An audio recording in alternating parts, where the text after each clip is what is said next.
Panggilnya Muhaimin oleh KPK ini bukan politisasi hukum, tetapi proses hukum biasa. Menko Polhukam Mahfud MD menilai langkah KPK memanggil Ketua Umum PKB Muhaimin Iskandar atau Cak Imin untuk diperiksa sebagai saksi dalam kasus dugaan korupsi Sistem Proteksi Tenaga Kerja Indonesia (TKI) di Kemenaker bukan politisasi hukum.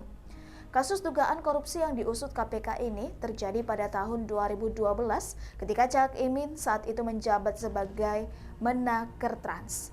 Pemanggilan dari KPK ini jadi sorotan publik karena dilayangkan tak lama setelah Cak Imin dideklarasikan sebagai bakal cawapres pendamping Anies Baswedan. Mahfud meyakini pemanggilan itu hanya untuk permintaan keterangan biasa atas kasus tersebut. Mahfud menekankan Cak Imin tidak dipanggil dalam kapasitas sebagai tersangka.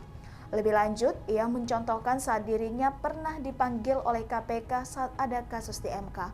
Saat itu ia mengatakan pertanyaan yang dilontarkan juga bersifat teknis. Sebelumnya, Cak Imin sudah memberi konfirmasi kepada KPK tidak bisa menghadiri panggilan pemeriksaan pada hari ini pada Selasa 5 September 2023.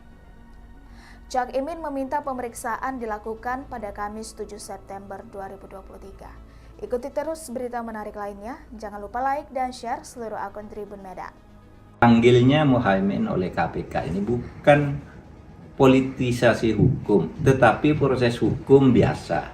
Ya, karena menurut saya politisasi hukum itu artinya menggunakan hukum sebagai alat politik untuk kepentingan politik. Sedangkan ini, kasus ini kan sudah lama dan terjadi ketika Muhaimin menjadi Menteri Tenaga Kerja. Ya, tersangkanya sudah ada.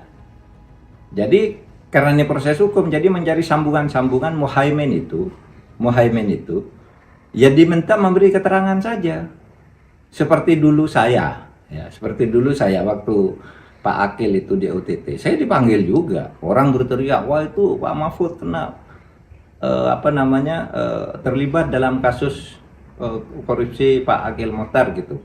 Lah saya itu ke sana dimintai keterangan, bukan diperiksa. Sama, Muhaimin ini dimintai keterangan. Kalau dimintai keterangan itu artinya memberi sambungan informasi. Kalau diperiksa itu ada dugaan terlibat. Gitu. Jadi ini kadangkala orang tidak paham. Dan kita sudah berpendirian begini, pendirian negara, pendirian pemerintah, bahwa tidak boleh hukum itu dijadikan alat politik karena sebuah kontestasi politik. Itu tidak boleh. Pemerintah mengatakan jangan sekali-kali hukum dijadikan alat untuk membungkam kegiatan politik atau mendukung kegiatan.